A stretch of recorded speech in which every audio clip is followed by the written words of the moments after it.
شاء الله كامل تكونوا بخير. شفت واحد الفيديوهات ما نكذبش عليكم، ماشي راسي شي بالمخ يحبس. يقول لك تنظف الاواني، يعني المواعن تاعك نظفيهم باش تنظفيهم هما والكوانين تاع الغاز والحدايه تاع الشباك تاع الغاز وهذاك بالديبوشور اللي نديبوشو به ليفي، يعني اللي نديبوشو به هذا لافابو هذا وهذو الديبوشور. يقول لك ديري الماء سخون، ديري هذا الديبوشور وزيدي الماء سخون وغطسي، غمسي المواعن تاعك اللي يكونوا محروقين ولا الكوانين يخرجوا يشعلوا. يا أمة لا اله الا الله، سمعوا مليح. قبل تعرفوا بلي هذاك الديبوشور كي نحطوه في لافابو واش ديري؟ تحطيه ومن بعد تحاول تكبيه الماء سخون وتغلقي عليه باسكو الريحه ماشي ترهج، هذا غاز توكسيك، يعني حاجه ترهج. يحبس لك قبل ما تنقي المواعن، يحبس قلبك وتحبس لي بوم ويحبس لك النهجه وتحكمك النهجه ويحبس لك النهته، يعني ما تقدريش حتى تنفسي.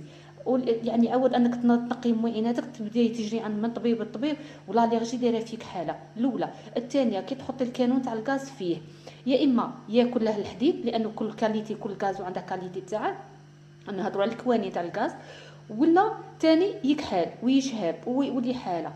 هي زعما يا ناس زعما خدموا مخاخكم، يعني ما تقعدوش غير تشوفوا في اي حاجه وتقولوا نجربوها.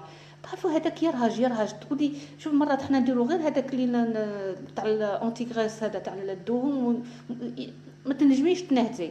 ولازم كي ديروا هادو ديروا بافيت بصح دي بوشور، هذه جديده، هذه تاع دي بوشور ديروه في المواعن. ومن بعد مانيش عارف كي راكم تخموا والله تتوخدي في صحتك في المواعين في كلش. والمشكله الكبيره هي صحتك. اخواتي شوفوا، خياتي وخواتاتي وبناتي وكامل عن تجربه، باش تنقي مواعنك عندك سائل غسيل الاواني اي ماركه عندك والسلك، هذا مكان يكذب عليك. كما قلت لكم الفيديو السابق، باش تلمعيهم ديري صابونه الطرف وتحكي بصابون الطرف، وديري شويه صابون الطرف وديري شويه خل، وهذا هادو مواد عاديه. بكري كانوا هذا والرمله، وتتصفى القدره ويتصفى الكسكاس وتصفى الكانون ويتصفى.